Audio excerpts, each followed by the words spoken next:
300 साल से पहले भारत वर्ल्ड की सबसे बड़ी इकोनॉमी रहा है, तकरीबन 800 साल तक। सही बात है। तो 800 साल तक, यानी कि ये पोटेंशियल है भारत में। और सही मौके जब आपने अपना एम अचीव कर लिया है, उसके बाद में लड़ाई को आगे बढ़ाने का कोई तुक नहीं बनता है। आप देखिए, जहाँ पे भी जाइए आप, चाहे बाली जाइए, चाहे इंडोनेशिया जाइए, फिलीपींस जाइए, जहाँ पर भी जाइए आप, जहाँ जहाँ बुद्धिज्म है, सब जगह भारत का वर्चस्व था। तकरीबन 24-25% वर्ल्ड की जीडीपी जो है वो भारत से आती थी। और ये 1-2 साल नहीं, 800 साल तक चला है। ट्रम्प पाकिस्तान को इस्तेमाल कर रहे हैं भारत के ऊपर प्रेशर बढ़ाने के लिए। मतलब वो प्रेसिडेंट बनाए अपने आप को ग्रो करने के लिए। तो अब ये है कि अब ये सिचुएशन शुरू हो गई है। अमेरिका में लोग क्वेश्चन करने लगे हैं कि भाई साहब, ये अमेरिका के लिए बने प्रेसिडेंट या अपने लिए बने हैं? लो लेवल की हरकतें हैं। इससे ये ज़्यादा टिकेंगी नहीं।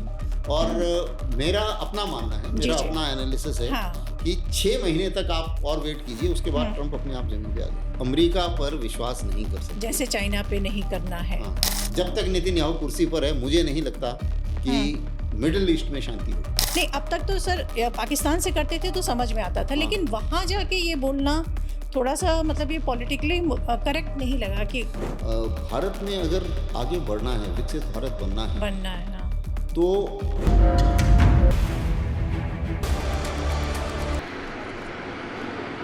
एक ध्वज लिए हुए, एक प्रण किए हुए, मातृभूमि के लिए, पितृभूमि के लिए, वीर तुम बढ़े चलो। नमस्कार, मैं नीता वाजपेयी आपके अपने प्रोग्राम वंदे मातृभूमि में आप सभी दर्शकों का हार्दिक अभिनंदन करती हूँ।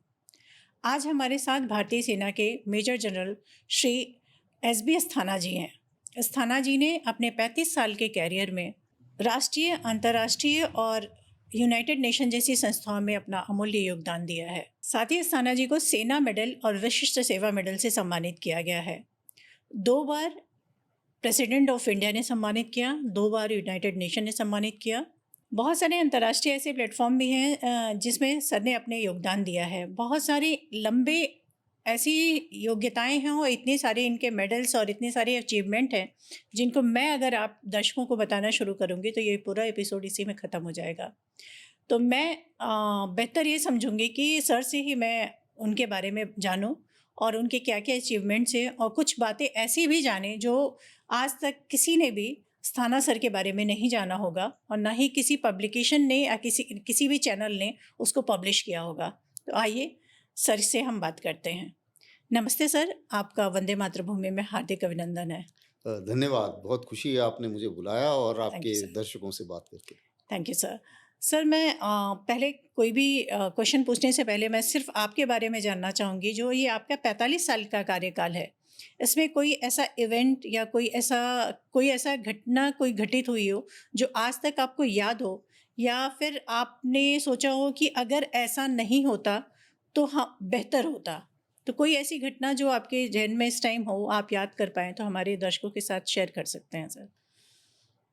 देखिए, जिंदगी का 45 साल का अरसा काफ़ी होता है। बहुत होता है सर। और जो जज्बा है वो तो यही है कि भारतीय सेना में अगर हमने इतना वक्त गुजारा तो अगर दूसरा जन्म भी मिले तो फिर भारतीय सेना में ही जाने का मन करेगा जी।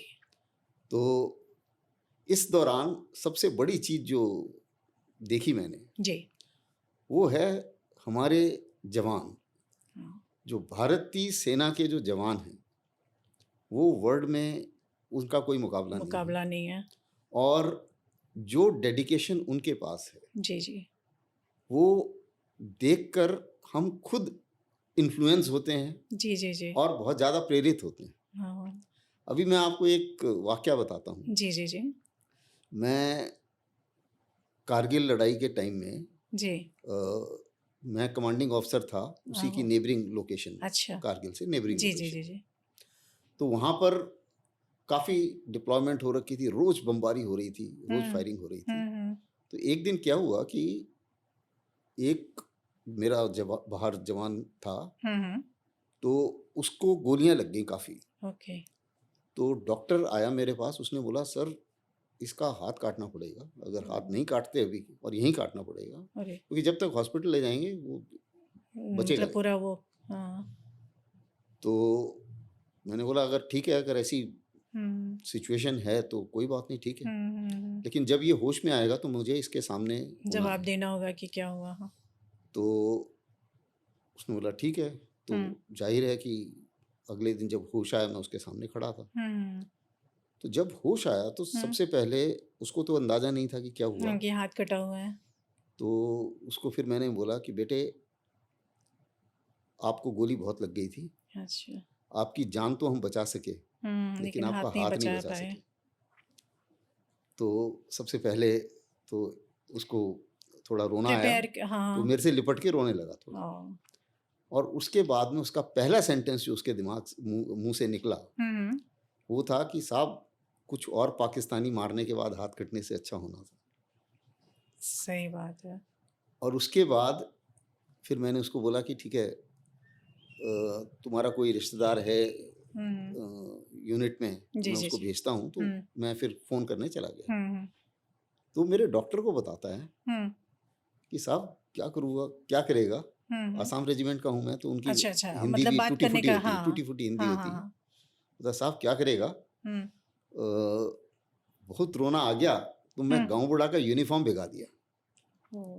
अब आप इमेजिन कीजिए एक आदमी का डेडिकेशन, जिसका दायां हाथ कटा है और उसको अभी न्यूज़ मिली है कि उसने पूरी जिंदगी बिना हाथ के काटनी है।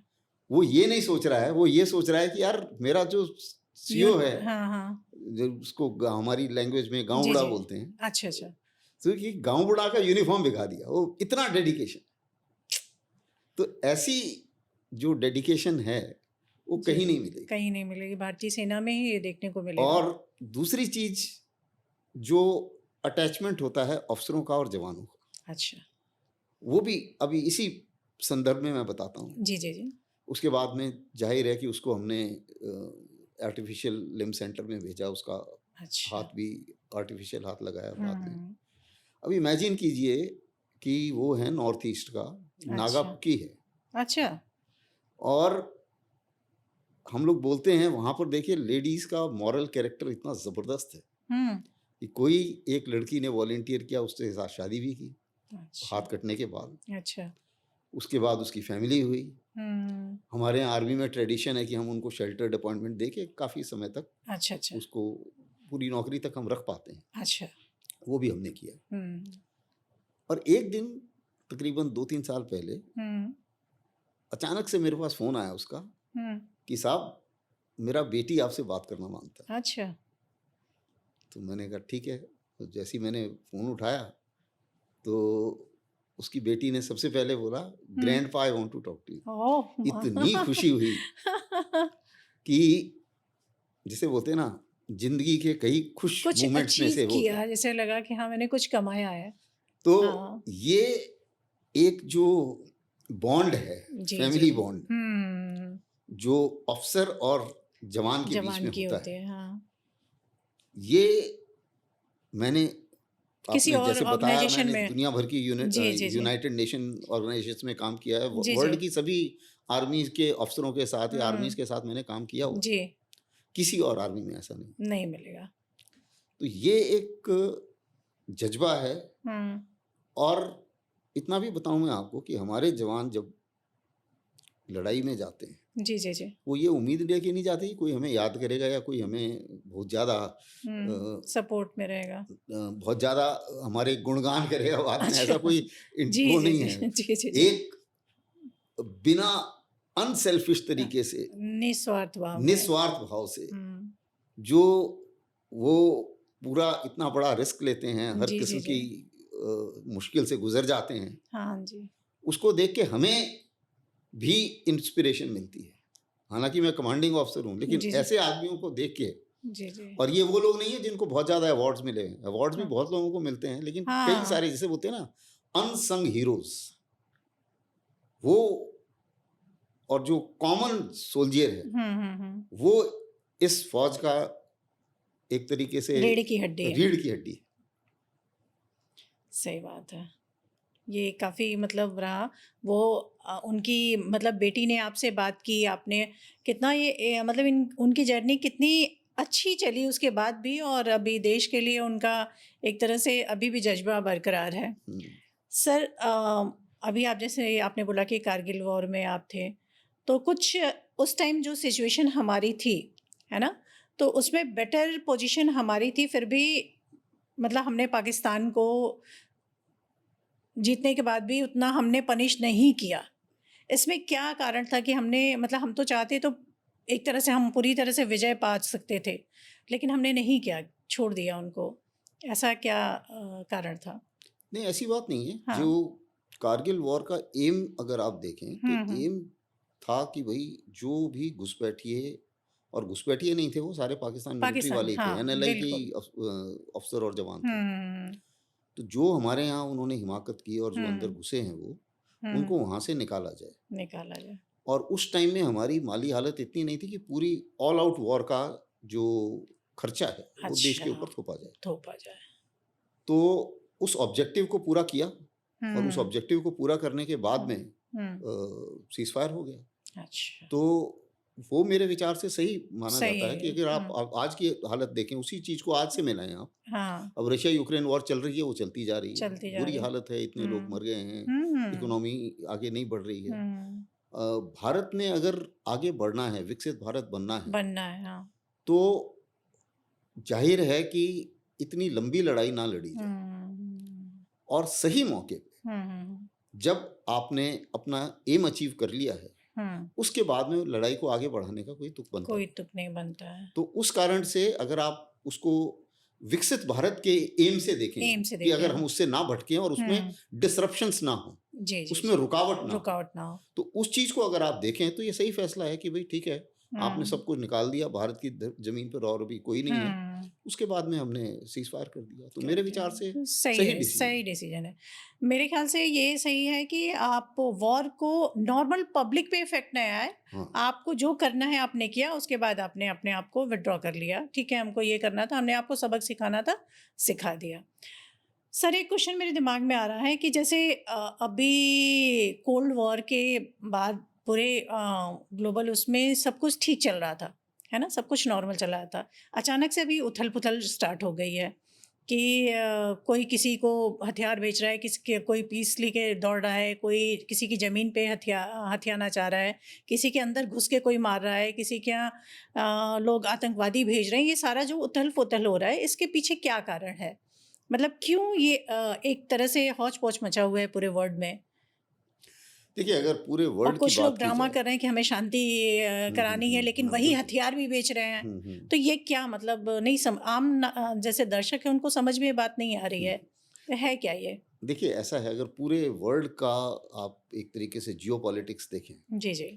तो उसमें क्या है कि पहले अमेरिका और हुँ। यूएसएसआर 2 बड़ी शक्तियाँ थीं, हाँ, और इनके बीच में कोल्ड वॉर चल रही थी, चल रही जिसको थी। कोल्ड वॉर 1.0 कहा जाता था। अच्छा। माना जा रहा था कि जब यूएसएसआर टूट गया, तो उसमें क्या था कि अमेरिका की कोशिश थी कि यूएसएसआर टूट जाए, क्योंकि जो यूएसएसआर बहुत बड़ा था। हाँ। सेंट्रल एशियन रिपब्लिक भी उसमें थे, हुँ, ईस्टर्न यूरोप के कई देश हुँ, उसमें थे, तो बहुत हुँ। बड़ा था वो। हुँ, उनको उससे डर लगता था, हुँ। और तो उनका एम था कि वो टूट जाए, तो वो टूट गया। टूट जब गया। वो टूट गया तो नॉर्मल हालत ये थी हुँ। कि कोल्ड वॉर 1.0 बंद हो जानी चाहिए थी, हाँ। लेकिन ऐसा नहीं हुआ, और अमेरिका ने ज़्यादा से ज़्यादा देश नाटो में शामिल करके वो यूक्रेन की तरफ अपने पहुँच आप गए, को वहाँ तक हाँ, पहुँच गए। हाँ, हाँ। हुँ, अब उसका कारण क्या है? अब कारण देखिए 2 हैं।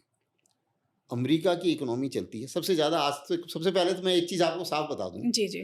वर्ल्ड में 500-600 लड़ाइयाँ हुई हैं, हाँ। सेकंड वर्ल्ड वॉर के बाद, हुँ, छोटी-छोटी लड़ाइयाँ। हुँ। उसमें 90% लड़ाइयाँ अमेरिका की शुरू की हुई हैं, हाँ, और उसका कारण क्या है कि उनका सबसे ज़्यादा जो बिज़नेस है, वो हुँ। चलता है आर्म्स डीलर्स के आर्म्स ऊपर। डीलिंग में, हाँ। तो अगर लड़ाई नहीं होगी तो आर्म्स नहीं बिकेंगे। हुँ। अब क्यों वो रूस की तरफ जाते गए, क्यों यूक्रेन तक पहुँच गए? हुँ, हुँ, उसका कारण ये है कि जितने देश नाटो में शामिल होंगे, वो हुँ। ज़ाहिर है कि नाटो का हथियार खरीदेंगे। हथियार खरीदेंगे, नाटो हाँ, का हथियार खरीदेंगे तो अमेरिका का हथियार अमेरिका बिकेगा। का। तो ज़ाहिर है कि वहाँ के लोग जो हैं वो हुँ, पैसा अपने होगा, आप को नंबर 1 पोज़ीशन पे नंबर 1 पर रखने बजाने के के लिए, लिए रखने ये के लिए सारा ये ज़रूरी है, हाँ, उन्हें ये लगता है। हाँ, हाँ। उसी मुताबिक जब कहीं लड़ाई नहीं हो रही थी तो इराक में घुस गए कि जी यहाँ पर हुँ। वेपन ऑफ मास हाँ, डिस्ट्रक्शन है, हाँ, तो उधर घुस गए वो, फिर उधर हुँ। लड़ाई करी उन्होंने। तो वो भी इसी हाँ, इसी पॉलिसी को हाँ, मद्देनज़र जैसे रखते हुए। अफ़गानिस्तान से उन्होंने विथड्रॉ किया कितना हुँ। मतलब मुझे लगता है विड्रॉ जो करता है अमेरिका, वो बहुत ही गंदा होता है और बहुत बुरा इफेक्ट उस जीत कुछ कंट्री भी पे नहीं पड़ता पाए है। वो। अगर हाँ आप देखिए अफगानिस्तान में वो नहीं जी जीत पाए, वियतनाम में हाँ लगे रहे, नहीं जीत वियतनाम का पाए। भी हाँ वियतनाम में बोल रहे थे कि कम्युनिस्ट राज नहीं होना चाहिए, हम्म डेमोक्रेसी होनी चाहिए, इसलिए हम आ गए। अरे हम्म भैया तुम आ गए वहाँ पे, लेकिन वियतनामीज तो वहाँ पर नहीं झुके, नहीं चुके और हाँ उन्होंने भी अपनी जो वहाँ का इलाका है उसको इस तरीके से इस्तेमाल किया कि इतनी बड़ी फौज हम्म उसको भी उन्होंने हराया। हम्म तो अमेरिका ना अफगानिस्तान में जीता ना उधर जीता वियतनाम में। हम्म और लेकिन उनकी जो इंडस्ट्री है वो चलती रही, हाँ पैसा से वो बढ़ गया। और हम्म पैसे में जाहिर है कि अमेरिका वर्ल्ड में अभी सबसे अमीर ऊपर है देश है हाँ हाँ जीडीपी के तौर पर, अगर देखा जाए तो जीडीपी के हिसाब से हाँ देखा जाए तो, या इकोनॉमी का साइज देखा जाए तो उस हिसाब से। हम्म अब क्या हुआ कि जब ये कोल्ड वॉर 1.0, इसका मतलब वो बंद नहीं हुआ।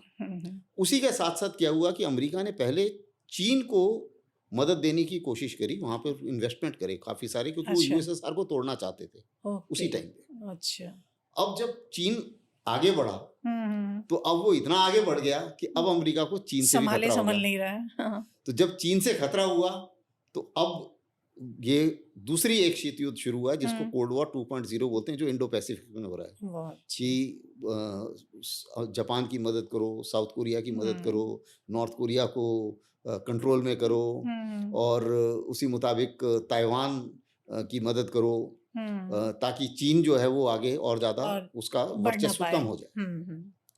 तो ये हो गया कोल्ड वॉर 2.0।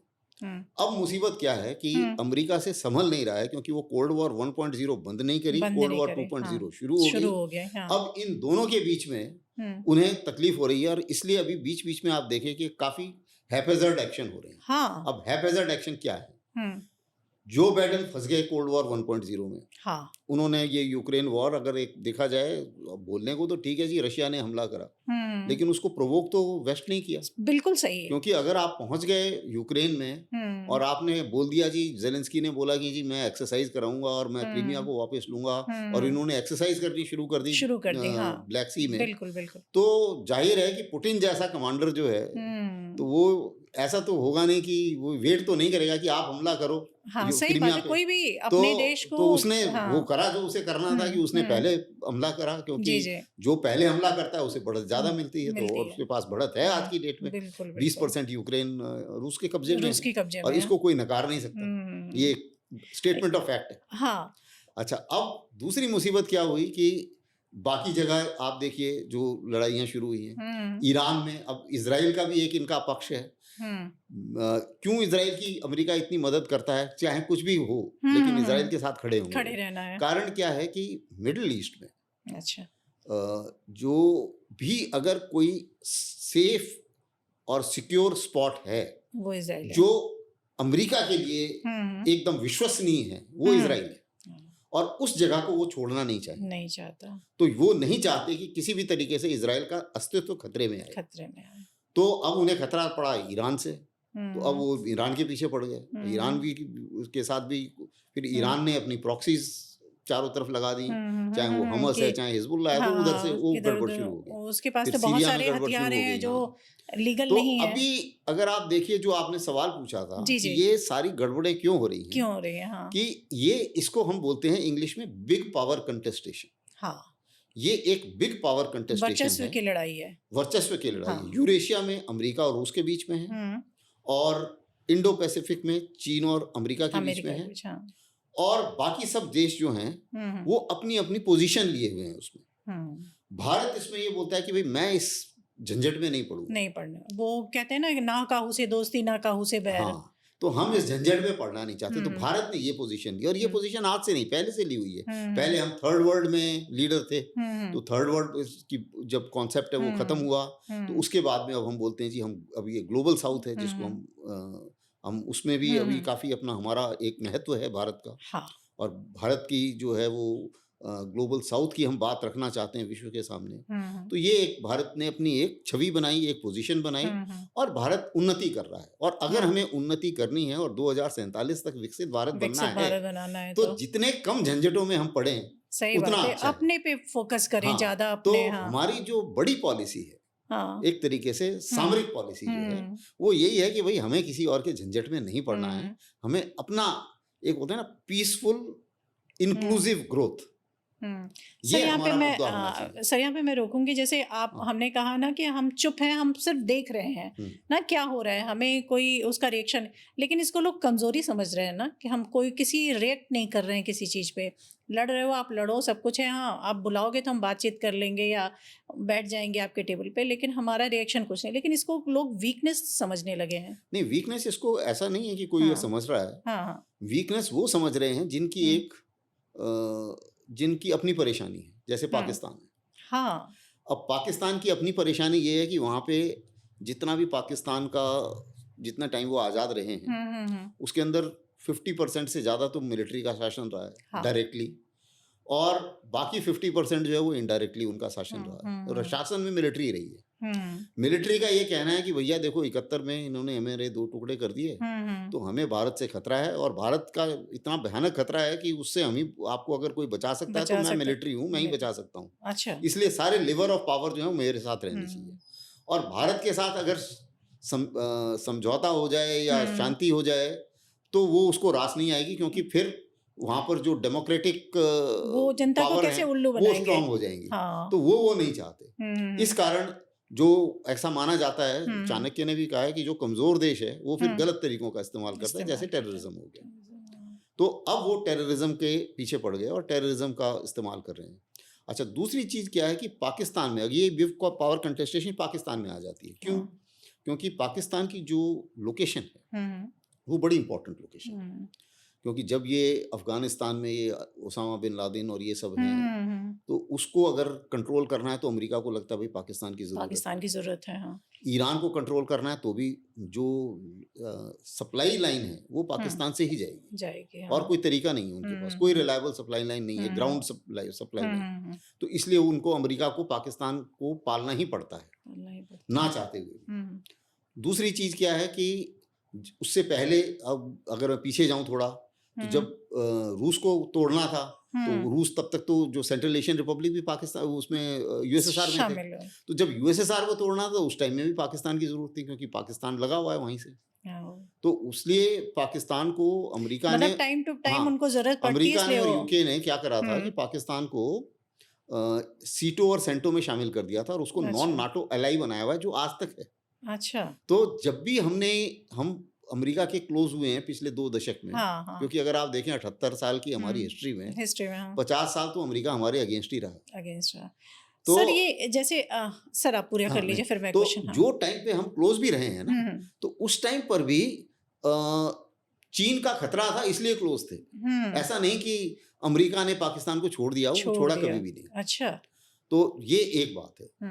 तो इस चीज से अगर आप देखें तो कमजोर की बात भारत की कमजोरी की नहीं है, ये पॉलिसी अभी तक हमें सूट कर रही है, और मुझे नहीं लगता कि इस पॉलिसी में कोई कमजोरी है। हाँ, मैंने इसलिए इस क्वेश्चन को पूछा था कि आए दिन आप मतलब घरेलू उस पे पॉलिटिक्स में रोज सुनने को मिलता है कि कोई जवाब नहीं दिया जा रहा है, ये है वो है, इसलिए मैंने इस क्वेश्चन को पूछा। दूसरा क्वेश्चन मैं पूछने वाली थी सर कि जैसे अभी चाइना हमारा जो है, चाइना से हम लास्ट कितने आफ्टर गलवान हमारी कोई डील नहीं रही, कोई हमने समझौता नहीं किया, चाहे ट्रेड का हो चाहे कोई भी हो। लेकिन अचानक से सारा सिनेरियो अभी चेंज हो रहा है, हम चाइना से बात कर रहे हैं। अभी देखा होगा आपने, राजनाथ सिंह जी भी गए थे। तो ये सारा जो चेंज हो रहा है वो कितना इफेक्ट डालेगा लॉन्ग टर्म में इंडिया के ऊपर, या वर्ल्ड पॉलिटिक्स में, या जैसे भी इसको हम किस तरह से देखें कि ये चेंज जो आ रहा है क्यों आ रहा है, क्या आ रहा है, इसका कितना इफेक्ट पड़ेगा? देखिए, विदेश नीति में ना कोई भी परमानेंट फ्रेंड नहीं होता, कोई भी परमानेंट दुश्मन नहीं होता।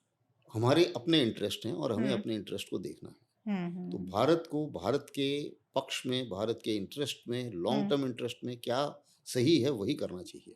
हाँ। और वही हम कर रहे हैं। अभी आप देखिए, हमारी बहुत बड़ी मार्केट थी अमेरिका में। हाँ। जब प्रेसिडेंट ट्रंप ने इतने सारे टैरिफ लगाए, तो जो बातचीत चल रही है उसको आप छोड़ दीजिए, पॉलिटिक्स को 2 मिनट के लिए छोड़ दीजिए, सही एनालिसिस पर अगर आते हैं जी, तो हमें वो मार्केट कहीं ना कहीं और ढूंढनी पड़ेगी। बिल्कुल। तो वो मार्केट ढूंढने के लिए कौन कौन सी मार्केट्स हैं जो बड़ी मार्केट है जिनको हम टटोल सकते हैं, तो उसमें चीन एक बड़ी मार्केट है।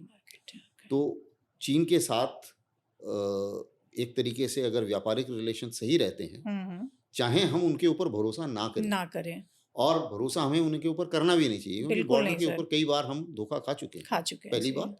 और दूसरी चीज, बॉर्डर लगा है जो सेटल्ड नहीं है। हम्म। अगर वो सेटल्ड नहीं है तो जाहिर है कि कुछ ना कुछ सिचुएशन होता बिगड़ है। भी सकती है, हाँ। कभी भी बिगड़ सकती है। हम्म। तो वो पोजीशन के लिए हमें हमेशा तैयार रहना है। लेकिन क्या हमें विकसित भारत की तरफ अगर जाना है तो कई सारी चीजें ऐसी हैं जो जिसमें चीन के पास रॉ मटेरियल्स हैं, आपके हमारे जो फार्मास्यूटिकल्स हैं उसके भी है। मशीनरीज हैं, जैसे टनल में खुदाई करनी है, अच्छा। उसकी मशीनरी चीन कैसे आती है। रेयर अर्थ मिनरल है, अगर हम आगे एनर्जी की हमारे पास भी कमी है, 80% एनर्जी 85% एनर्जी हमारी बाहर से आती है। हाँ। तो उसको अगर हम ईवी के ऊपर जाना चाहते हैं तो बैटरीज हमें चाहिए, तो उसके लिए रेयर अर्थ मटेरियल चाहिए, मैग्नेट चाहिए। तो ये सारा भी जो है वो चीन से सप्लाई होता है।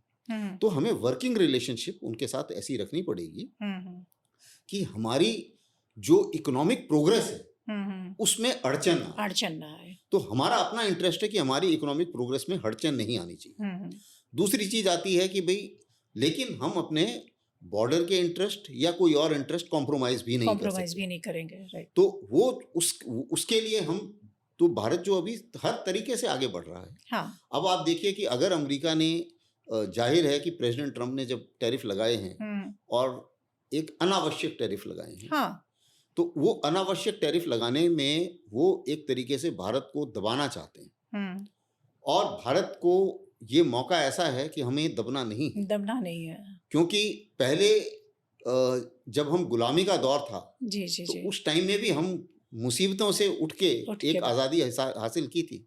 अब ये तो नहीं होगा कि आप ऐसी हमारे ऊपर एक कंडीशन ऐसी थोपिए कि भाई आप किससे दोस्ती करेंगे, आप मेरे से पूछेंगे, आप किससे तेल लेंगे, आप मेरे से पूछेंगे। तो भाई ये तो गुलामी वाली बात हो गई ना। तो हम दोबारा से गुलामी की तरफ क्यों जाएं? तो उस हालत में जो भारत जो है अभी थोड़ा सा, आप समझिए कि बाकी मार्केट्स टटोल रहा है। अच्छा। तो चीन के साथ जो अभी हमारे संबंध सुधर रहे हैं, या जो संबंधों में आप देख रहे हैं कि थोड़ी सी सरगर्मी है और इम्प्रूवमेंट है, वो ये है कि चीन को भी पता है कि ये जो प्रेसिडेंट ट्रम्प कर रहे हैं ये चीन के लिए भी लागू है। इसको मैं थोड़ा सा और बड़े तौर पे समझाऊंगा। बिल्कुल सर। देखिए, अमेरिका को सबसे बड़ा खतरा है कि मेरे डॉलर का जो वर्चस्व है, अगर वो खत्म हुआ तो मैं खत्म हो जाऊंगा। ये मेन मुद्दा है। अब उसको खतरा किस चीज से, डॉलर का? ब्रिक्स कंट्री से। यानी कि भारत, चीन, रूस और ब्राजील और साउथ अफ्रीका और इसी के साथ बाकी के देश। इसमें बड़े देश जो हैं वो 3 बनते हैं, ब्राजील, भारत और चीन। अब उसको पता है कि इन तीनों के साथ में एक साथ तो पंगा नहीं ले सकता। सही बात है। तो उसने क्या करा कि भारत और ब्राजील के साथ अभी वो जबरदस्ती उनको दबाने की कोशिश कर रहा है। तो ये टैरिफ उसने, आपने देखा होगा, ब्राजील और भारत के ऊपर सबसे ज्यादा लगाए, और चीन के साथ वो एक बार भिड़ चुका है। हाँ, वो पहले तो भिड़ा जब, तो उसने 250% तक टैरिफ लगा दिया। और चीन ने बोला ठीक है लगाए जाओ। उन्होंने उनका सेमीकंडक्टर और रेयर अर्थ बंद कर दिया। तो जब रेयर अर्थ बंद करे तो उन्हें जमीन पे आ गए वो दूसरे दिन, क्योंकि उनकी चीन के ऊपर डिपेंडेंसी बहुत ज्यादा है। अच्छा। तो अब उनको ये लगा कि यार उससे तो अभी 2-2 हाथ करना मुश्किल है, पहले इनको निपटाता हूँ। हाँ, पहले जो इनको दबाओ, क्योंकि इनसे इतना ज्यादा डीलिंग नहीं होती है। तो उससे इतनी बड़ी मार नहीं पड़ेगी। तो अब वो भारत और ब्राजील के पीछे पड़ गया कि इन दोनों को निपटाओ पहले। जब अगर ये मान जाते हैं मेरी बात और ये मेरी लाइन पर आ जाते हैं, उसके बाद मैं चीन के पास जाऊंगा। तो चीन को ये पूरी कहानी मालूम है, क्योंकि मैं इंटरनेशनल डिबेट पे भी जाता रहता हूँ, चीनियों के साथ भी डिबेट की है। अच्छा। तो उसमें भी उनको पता है। इसीलिए आपने देखा होगा कि वो कोई बहुत ज्यादा उनके ऊपर टैरिफ नहीं लगाना, कम लगाया, इससे वो बहुत ज्यादा खुश नहीं है। उन्हें भी पता है कि ये कहानी इतनी आसानी से चलने वाली नहीं है। इसीलिए वो भारत को सपोर्ट कर रहे हैं टैरिफ की लड़ाई में। अच्छा।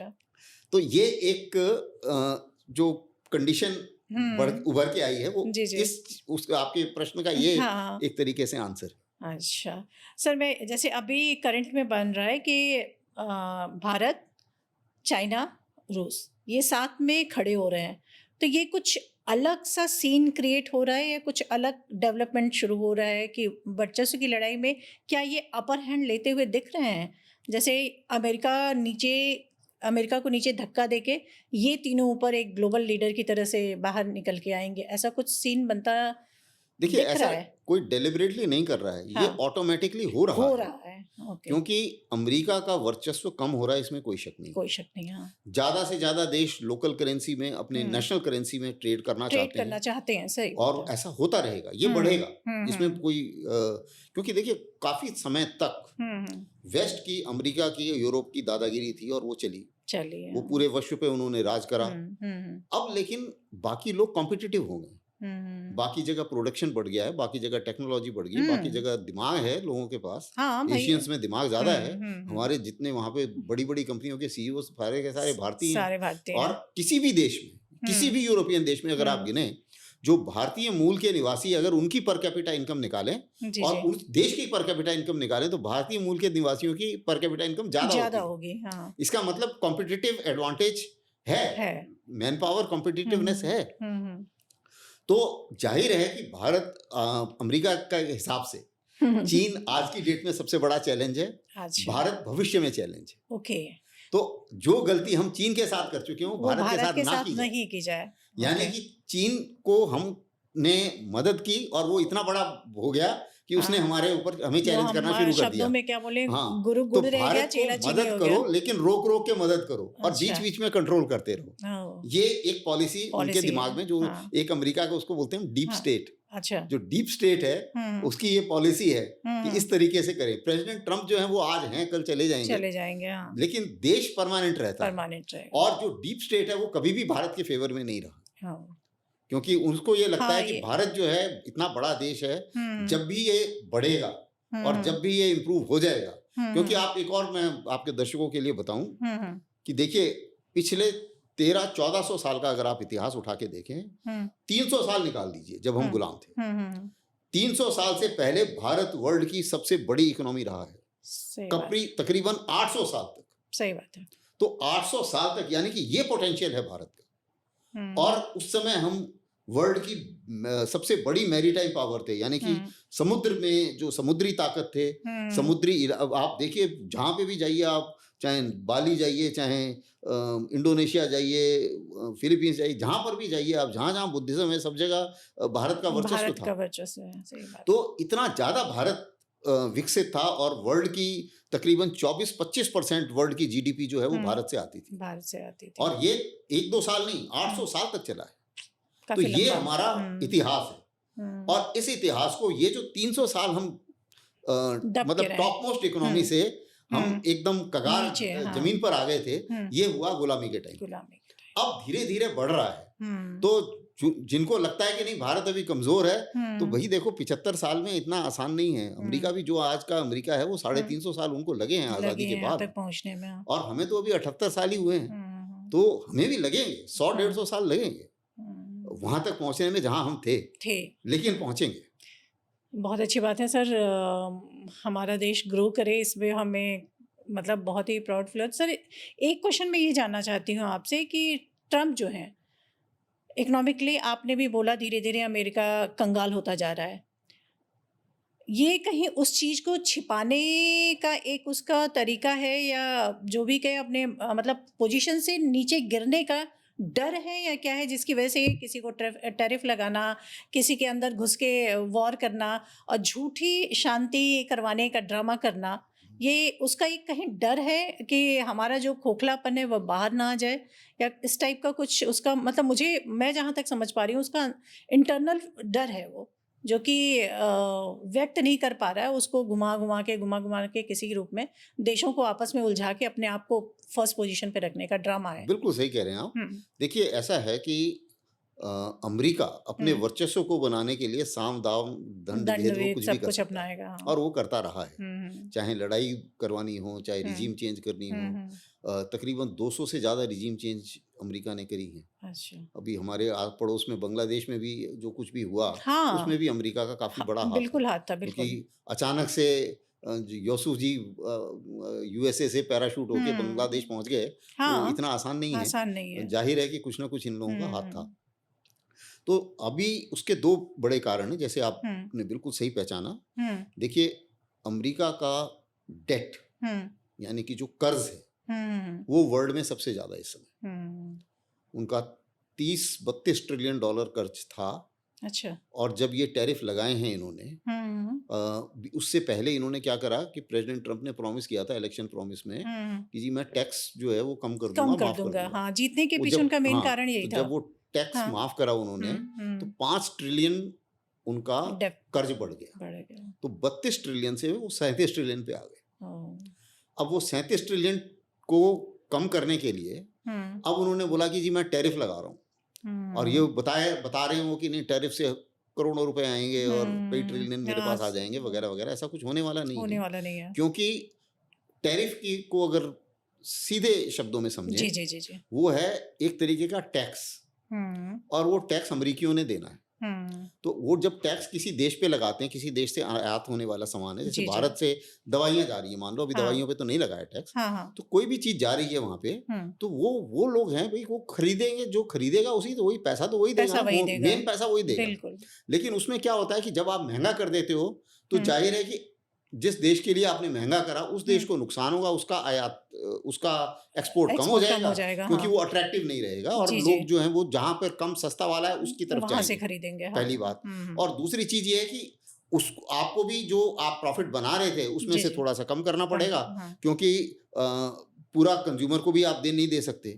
लेकिन मैक्सिमम नुकसान होगा अमेरिकियों का, अच्छा। क्योंकि मैक्सिमम पेमेंट करना है अमेरिकी, अमेरिका। ठीक है। तो वो टैरिफ का जो पैसा है वो तो मैक्सिमम अमेरिकियों ने देना है। तो एक तरीके से उन्होंने टैक्स उधर माफ करा और इधर से उन्हीं से पैसे लेंगे हाँ। अपने डेट को कम करने के लिए। अब इससे क्या होगा कि उनका इन्फ्लेशन बढ़ेगा। अब ये उनको अभी सता रहा है ये दर्द, क्योंकि अब ये जो है इसीलिए हम सब बोलते हैं कि भाई 5-6 महीना थोड़ा शांति रखो, उनको ट्रम्प जो कर रहा है करने दो। अच्छा। 5-6 महीना हम तरीके से हमने अगर कि हाँ उनके सामने अकड़ के खड़े हो गए तो 6 महीने बाद वो अपने आप जमीन पे आ जाएंगे, क्योंकि उसके बाद में उन्होंने इलेक्शन में जाना है, मिड टर्म इलेक्शन होने हैं। हाँ। उसमें अगर डेमोक्रेट जीत गए तो फिर ये लेम डक प्रेसिडेंट बन जाएंगे बचे हुए 2 साल के लिए, तो इनका वैसे ही कोई वर्चस्व नहीं रहेगा। इससे वो भी परेशान। और अब जो हड़बड़ाहट में काम हो रहे हैं, हाँ, ये सारे हड़बड़ाहट के, हाँ, वो देखने से लग रहा है कि कभी कहीं कूद के किसी कंट्री में कभी वो जाके बोल कुछ देते हैं भी कि मैं करना। पुतिन से बात नहीं करूंगा, मैं टैरिफ लगा दूंगा, अगर मेरी बात ठीक नहीं हुई तो मैं 2 मिनट में बाहर आ जाऊंगा, फिर उसकी जाके अगुवाई करने लगते हैं। क्योंकि तो हर जगह घबराए हुए हैं, मुसीबत भी है, जी जी जी, घबराहट भी काफी है।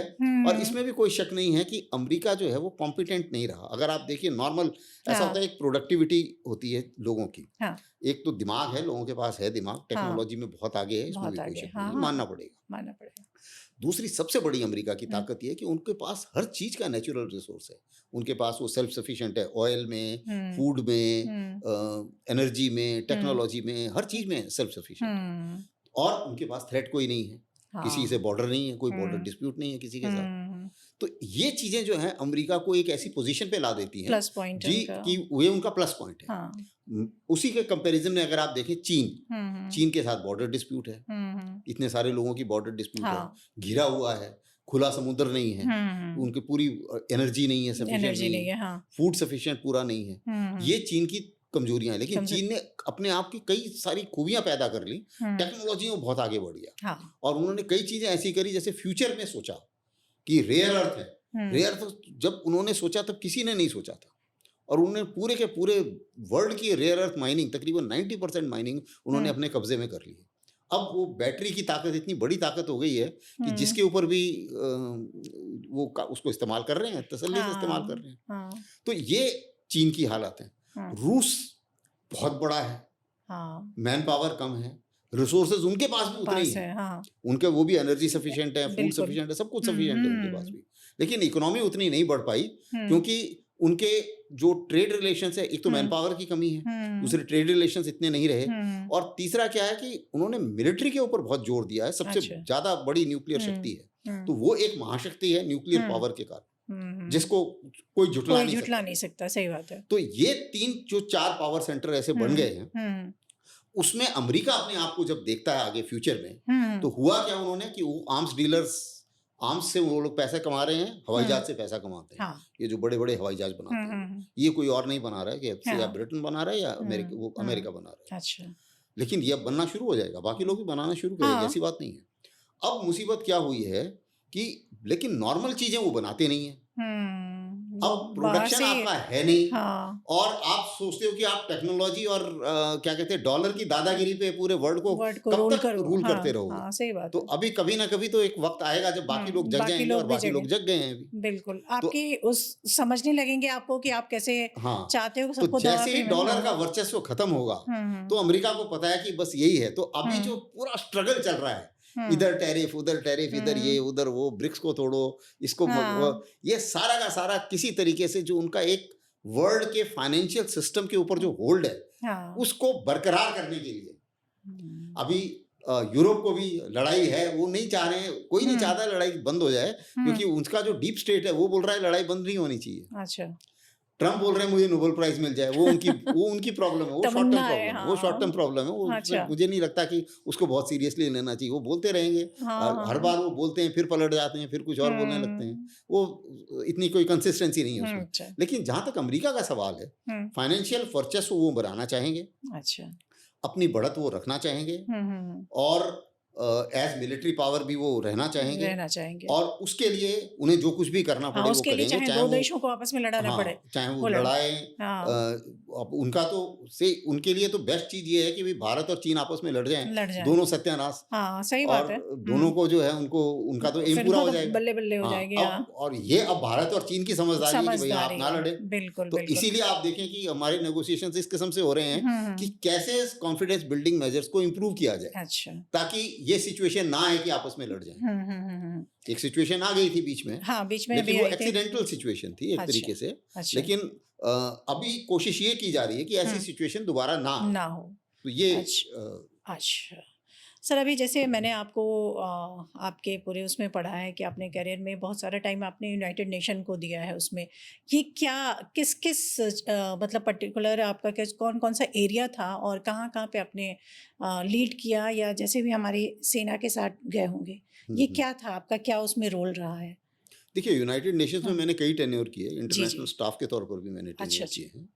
और यूनाइटेड नेशंस जो है, अभी आजकल यूनाइटेड नेशन का वर्चस्व कम हो गया है, कम हो काफ़ी गया। कम हो गया हाँ, लेकिन अगर देखा जाए तो वर्ल्ड में अगर कोई भी ऐसी सिंगल इंस्टीट्यूशन है जिसकी सबसे ज़्यादा मेंबरशिप है, तो अच्छा वो यूनाइटेड नेशंस है। इसलिए उसका वर्चस्व था, कुछ चीज़ों में अभी भी है, अच्छा जियो पॉलिटिक्स में आजकल नहीं है। अच्छा क्योंकि यूएनएससी में जो यूनाइटेड नेशन सिक्योरिटी हाँ काउंसिल है, उसके जो हाँ 5 परमानेंट मेंबर हैं, हाँ जिनके पास वीटो पावर है। अच्छा अब उसमें अमेरिका है, रूस है, हम्म ब्रिटेन है, फ्रांस है, हम्म और चीन है। हम्म अब इसमें क्या होता है कि 2 ग्रुप बन गए हैं। एक ग्रुप है रशिया चीन, अपने और एमए दूसरा है में। वो हाँ अमेरिका, अमेरिका रूस, और रूस और अमेरिका, यूके और हाँ फ्रांस। हाँ अब जो ये बोलते हैं वो नहीं मानते, जो वो बोलते हैं ये नहीं मानते, तो कुछ नहीं होता फाइनली। हाँ तो अब क्या है कि जियो पॉलिटिक्स में यूनाइटेड हम्म नेशंस कुछ बहुत ज़्यादा नहीं कर पा रहे हैं। अच्छा लेकिन कुछ चीज़ों में, जैसे वर्ल्ड हेल्थ ऑर्गेनाइजेशन, उसमें अच्छा काफ़ी कर रहे हैं, एजुकेशन में काफ़ी करते हैं ये, अच्छा और पीस कीपिंग में अच्छा हालांकि बड़ी लड़ाइयाँ नहीं रुकवा पाए, अच्छा लेकिन अफ्रीका के अंदर जो छोटी छोटी जो कंट्री है जो डिस्प्यूट्स रही हैं, अच्छा उसमें कई मिशन ऐसे हैं जो सक्सेसफुल भी हुए हैं। अच्छा लाइबेरिया एक मिशन था जिसमें बहुत सक्सेस मिली है। अच्छा सर और थोड़ा सा लाइबेरिया में अब हम दर्शकों को भी जान के खुशी होगी जी जी कि हमारा ऑल वुमेन कॉन्टिनेंट था, अच्छा और उस ऑल वुमेन कॉन्टिनेंट ने बहुत बड़ा रोल प्ले किया है वहाँ अरे वाह वेरी की गुड लाइबेरिया की जो सिचुएशन संभालने में, जी जी और एक देश में दोबारा से डेमोक्रेसी बहाल होने में, अच्छा इलेक्शन होने में, सब चीज़ों में। अच्छा और हमारा वो एक पुलिस कॉन्टिनेंट था, हाँ तो उसमें वहाँ पर ऐसा माना जा रहा है कि जो प्रेसिडेंट थी, जब मिशन ख़त्म हुआ और जब वहाँ पर शांति बहाली हो गई, तो उसने बताया कि हमारे यहाँ तो सारी लड़कियाँ जो हैं वो पुलिस में ज्वाइन जाना करना चाहती चाहती हैं, हैं और वो सारी इम्प्रेस्ड हैं भारत की लेडीज़ के अरे साथ। वाह सर, इसके लिए तो तो रियली तो वो ऑल वुमेन कॉन्टिजेंट था हमारा। अच्छा तो ये बहुत एक रेयर मील का पत्थर है हाँ उसमें, यूनाइटेड नेशंस में। अच्छा बाकी अगर आप देखें तो यूनाइटेड नेशंस के बाकी भी काफ़ी सारे महकमे हैं। अच्छा इकोनॉमिक सोशियो काउंसिल है, फिर हम्म, ह्यूमन राइट के ऊपर भी बोलते तो रहते हैं वो, चाहे हम इजराइल माने हाँ ना माने, चाहे वो सही बेचारे बात है, अपनी तरफ से तो बोले ही जा रहे बोलेंगे हैं हाँ और हाँ बोल भी रहे हैं और हम्म कंडम भी कर रहे हैं इसराइल को। अब वो हम्म बात दूसरी है कि अमेरिका उनके साथ लगा हुआ है और हम्म, अमेरिका सुन नहीं रहा है, सुन और नहीं रहा क्योंकि है, हाँ अमेरिका नहीं सुन रहा है हम्म, तो कुछ हो नहीं पा कुछ रहा नहीं है। होने वाला है, हालांकि हाँ पूरे वर्ल्ड में अभी अमेरिका और इसराइल थोड़े अलग हो गए हैं, हम्म, क्योंकि बाकी कोई भी नहीं चाह रहा है कि भाई इतने सारे औरतों और बच्चों को आपने मार दिया सही बात और है, आप मारे ही जा रहे हो। तो हम्म भाई ठीक है, वो अक्टूबर 7 नहीं होना चाहिए था, गलत है, हम्म टेररिस्ट अटैक था, उसको सब हम्म कंडम करते हैं। और हम्म, आपने हमस को बर्बाद करना था, उसमें भी किसी को कोई तकलीफ नहीं है, हाँ क्योंकि वो टेररिस्ट हैं, टेररिस्ट ने हाँ मारा, आप किसी को तकलीफ नहीं है उसमें। हम्म, लेकिन अभी आप उसको खत्म अभी ही नहीं भी कर रहे हो उसको और खत्म मारे जा नहीं रहे हो कर रहे हो, बच्चों को हाँ और औरतों को, तो वो हाँ सही नहीं है। हाँ, इसके तो पीछे क्या है, मतलब खत्म क्यों नहीं हो रहा है, क्या ऐसा? उसमें कई सारी चीजें हैं, देखो हाँ अगर आप जियो पॉलिटिकल सिचुएशन हाँ से देखें, जी जी सबसे बड़ी बात यह है कि नेतन्याहू की कुर्सी, हाँ जहाँ पॉलिटिक्स घुस जाती है वहाँ सब कुछ सत्यानाश हो जाता है। सत्यानाश हो जाता अब है, उसको ये है कि भाई लड़ाई खत्म हो गई तो मैं हम्म, करप्शन चार्जेस में मेरे जो इन्वेस्टिगेशन चल अंदर रही है चला वो बोलेंगे जाऊंगा, जी अभी आप करो, हाँ और हाँ उसके बाद में मेरी कुर्सी गई। पहली बात तो उसे हम्म, उसके दिमाग में घुस गया है। आई थिंक ये दो लड़ाइयां अगर मैं करूं, उधर यूक्रेन की लड़ाई सेम हाँ, सिचुएशन पे वो चल रही है, और जेलेंस्की के कुर्सी दिमाग के में घुसा हाँ हुआ है कि वो। अगर वो मतलब वहां पे शांति हो गई तो उसकी भी कुर्सी चली जाएगी, हाँ, यहाँ भी यही सिचुएशन यहाँ भी है। सिचुएशन यही है। जेलेंस्की और नेतन्याहू दोनों की प्रॉब्लम ये है, लड़ाई हम्म, बंद तो मेरी कुर्सी गई, गई, इसलिए लड़ाई बंदी नहीं होनी चाहिए, सिंपल। उसके लिए चाहे जितनी जनता हाँ बर्बाद हो, हाँ, चाहे वो उसे उसे देश कोई कहीं लेना देना चला नहीं। जाए, हाँ, अब मतलब मुसीबत क्या है कि हम्म नेतन्याहू की अभी प्रॉब्लम क्या जी है जी कि जी इनका एक एम था कि एक हम्म ग्रेटर इजराइल बनाइए। ग्रेटर इजराइल का मतलब अच्छा ये है कि वो ये नहीं मानते कि भाई पैलेस्टीनियन जो है वो सेकंड क्लास सिटीजन रहने चाहिए। ओके जॉर्डन रिवर से लेके समुद्र तक सब कुछ अच्छा मेरा होना चाहिए, यानी कि वेस्ट बैंक भी मेरा, हाँ गाजा भी मेरा, अच्छा जेरूसलम भी मेरा और इजराइल भी मेरा। ओह और इसका जो है ये मेरी पूरी जो है वो होनी चाहिए, हालांकि मुंह से बोले या ना बोले, लेकिन एम ग्रेटर इजराइल का है। अच्छा और गाजा में उनका एम ये है कि मार मार के भगा दो सबको यहाँ से, हम्म ये एम है। तो चाहे वो उसको डिप्लोमेटिक लैंग्वेज में कुछ भी बोलते रहे कि नहीं मुझे हमस को मारना है, मुझे ये करना है, मुझे वो, जो मर्जी कहानी करते रहे, लेकिन कहानी यही है। अच्छा अब उस कहानी में सूत्रधार दूसरे प्रेसिडेंट ट्रम्प भी हैं, वो बोलते हैं जी ये तो बड़ी अच्छी प्रॉपर्टी है समुद्र हाँ के साथ, मैं यहाँ पे अपना उसको एक ट्रम्प बिल्डिंग सिटी बना बनाओ, ये दूंगा। करो वो करो, हाँ, हाँ तो सही वो बात इसलिए ये दो अलग अलग थलग पड़ गए हैं और इन है दोनों के ही विचार मिल रहे हैं, मुझे नहीं लगता हम्म और किसी के विचार इनके साथ मिल रहे हैं। सही बात है, अब क्योंकि मुसीबत सारी ये है हम्म कि इस पचड़े में कोई और पढ़ना भी नहीं चाह रहा है। अरब सही देशों को भी खड़ा होना चाहिए था, वो नहीं हुए खड़ा पैलेस्टीनियन के साथ। मेरे हिसाब से सर दूसरे देश अपनी वो सब के ग्रोथ सब अपनी छोड़ इंटरेस्ट के देखते हैं, अपना हाँ, इंटरेस्ट देखते और हैं। अपने भी उनके इंटरनल इतने सारे लड़ाइयाँ और इतना हाँ सारा हाँ, अंदरूनी वो सब बिल्कुल चल रहा है बिल्कुल। कि उसको वो निपटाएं कि इधर आके निपटाएं, हाँ, सब तो बहुत सारे ये थोड़ा सा कॉम्प्लिकेशन है।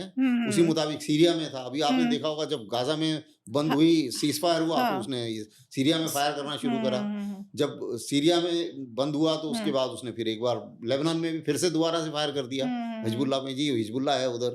तो वो कहीं ना कहीं कुछ ना कुछ जरूर करेगा करता ही रहता जब है। तक वो कुर्सी पर है। हाँ, जब तक नेतन्याहू कुर्सी पर है मुझे नहीं लगता कि मिडिल ईस्ट में शांति होगी। अच्छा सर, एक अभी बीच में सिचुएशन बनी थी, पाकिस्तान से जाके वो लोग अमेरिका की धरती पे खड़े होकर भारत को चैलेंज कर रहे थे, है ना, कि आपको ये कर देंगे वो कर देंगे, आपने ये नहीं बांध नहीं खोला तो आपको मतलब न्यूक्लियर अटैक कर देंगे। तो एक ऐसा देश जो अमेरिका है, वहाँ पे जाके पाकिस्तान के आर्मी चीफ को भारत को धमकी देना, ये मतलब ये जियो पॉलिटिक्स में क्या पोजीशन रखता है, कि मतलब ये सही है, इस चीज़ को क्या ट्रम्प ने मतलब उनका बैकअप है या क्या है, मतलब ये थोड़ा सा देखिए बड़ा सही ऑड तो सी नहीं है, ये तो सिचुएशन सभी लगी को थी। पता है। जी, ये सही तो सिचुएशन नहीं है, ये ठीक तो सभी नहीं को हाँ पता है। न्यूक्लियर ब्लैकमेल वो कर रहे हैं, भारत उसको मानने को तैयार नहीं है, उसके भी ये उन्हें भी पता है। नहीं, अब तक तो सर पाकिस्तान से करते थे तो समझ में आता था, हाँ, लेकिन वहां जाके ये बोलना थोड़ा सा मतलब ये पॉलिटिकली करेक्ट नहीं लगा, कि या तो देखिए बैकअप है मैंने पूरी आपको तरह बताया से, ना, ट्रम्प पाकिस्तान को इस्तेमाल कर रहे हैं भारत के ऊपर प्रेशर बढ़ाने के लिए। तो अगर पाकिस्तान कोई भी ऐसी स्टेटमेंट देता है जिससे भारत में हलचल हो जाती है थोड़ी सी, तो उनके लिए तो अच्छा है। वो एक तरीके से इनडायरेक्ट प्रेशर बना भारत के ऊपर। तो उन्हें कोई विशेष प्रॉब्लम नहीं हुई इस बात से कि आसिफ मुनीर ने धमकी वहां से क्यों दी। हाँ। अच्छा, आसिफ मुनीर भी समझते हैं कि यार ये मेरा इस्तेमाल कर रहे हैं, अच्छा, इनके भारत के ऊपर प्रेशर सबको डालने पता के लिए। है क्या हो रहा है। हाँ, तो अगर मैं कुछ भी ऐसा बोलता हूँ जिससे भारत के ऊपर प्रेशर पड़ता है, तो मैं ट्रम्प को भी खुश कर रहा हूँ। खुश कर रहा हूँ तो ये। उन्हें भी बोलने में ये कोई विशेष हम्म, प्रॉब्लम नहीं है। उन्हें ये भी पता है कि इस बोलने से मुझे अमेरिका में कोई ट्रम्प के रहते हाँ, मुझे कोई कोई कुछ करने वाला बैकफायर नहीं नहीं होगा। अच्छा। तो उसे भरोसा था कि बैकफायर नहीं होगा, हाँ, तो तभी वहां तभी पे उसने बोला, नहीं तो कैसे हाँ, नहीं बोलता। तो वही मतलब थोड़ा सा हाँ, बड़ा तो आश्चर्य और सा वो लगा। बैकफायर नहीं हुआ। हाँ, नहीं हुआ कुछ भी हाँ, नहीं, कोई तो हलचल नहीं किसी हुई ने कोई बस। स्टेटमेंट नहीं दी वहां पे। हाँ, तो उस हिसाब से एक तरीके से ये सोची समझी स्कीम के खिलाफ है। स्कीम क्या है कि भारत के ऊपर प्रेशर बनाना है, उसके लिए थोड़ी सी प्यार मोहब्बत दिखाओ पाकिस्तान की तरफ।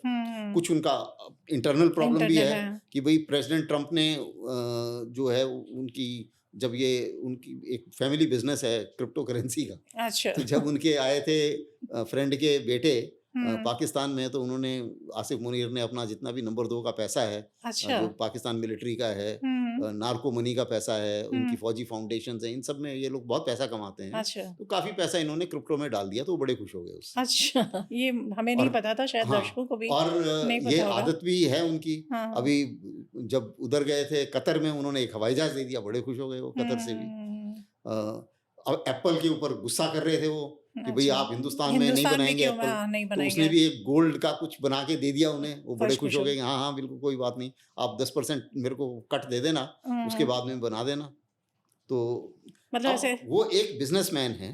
अब भगवान जाने कि अमेरिका ग्रेट होगा या नहीं होगा, मेक अमेरिका ग्रेट अगेन के नाम पर वो इलेक्शन जीत के आएगा, लेकिन Trump empire will become great again. वो जाहिर है कि अमेरिका की इकोनॉमी डाउन हो रही है, ट्रम्प एम्पायर जो है वो तकरीबन डबल से भी ज्यादा उनका जो पैसा है वो इकट्ठा हो गया है। मतलब वो प्रेसिडेंट बनाए अपने आप को ग्रो करने के लिए। तो अब ये है कि अब ये सिचुएशन शुरू हो गई है अमेरिका में। लोग क्वेश्चन करने लगे हैं कि भाई साहब ये अमेरिका के लिए बने प्रेसिडेंट या अपने लिए बने हैं। और 3 साल जो है वो उसको ये भी पता है कि 3 साल के बाद में मुझे फिर कोर्टों के चक्कर लगाने पड़ेंगे। इतने सारे केस हैं उनके खिलाफ। न्यूज में देखा है कि उसने अरेस्ट करवाया है वो इंडिया के जो टैरिफ पे किसी ने बोला है पाकिस्तान, सॉरी जॉन बोल्टन है उनके पुराने सिक्योरिटी एडवाइजर थे, तो उनको अरेस्ट नहीं कराया, उनको उनके खिलाफ उनकी छापा डलवाया। अच्छा। हाँ, तो वो क्या है कि उन्होंने ये बोला कि भाई जो आप भारत के साथ कर रहे हो वो गलत है, नाजायज है और ये नहीं होना चाहिए। और 25 साल से हम लोग लगे थे भारत के साथ संबंध सुधारने में, आपने एक ही बार में सत्यानाश कर दिया। तो ये उनको पसंद नहीं आया, तो वो अब उनके यहाँ छापा डलवा दिया। लेकिन उससे ये तो एक जिसे बोलते हैं ना लो लेवल की हरकतें हैं, इससे ये ज्यादा टिकेंगी नहीं।